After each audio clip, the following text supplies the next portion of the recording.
পদ্মটারই আসল জিনিসটা। আরে প্রজাপতি না, ওটা পদ্ম।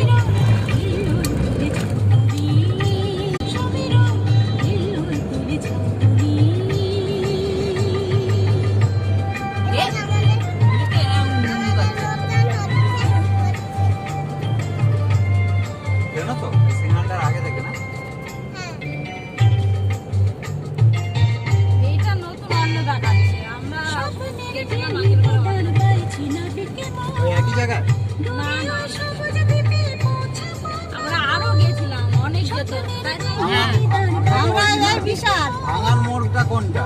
ভাঙার মোড় সেই বিশ্ব বাংলার আগে ভাঙার মোড়, আর এটা শীষতলা। ওখানে যেতে বলেছে না, ওখানে না, ওখানে সেই তো লোকেশন দিয়ে দিয়েছে তার জন্য। তাহলে ভাঙার মোড় কেন বলছো আমাকে? তাহলে লোকেশনটা তুমি দেখলে কি করে? লোকেশনটা তোকে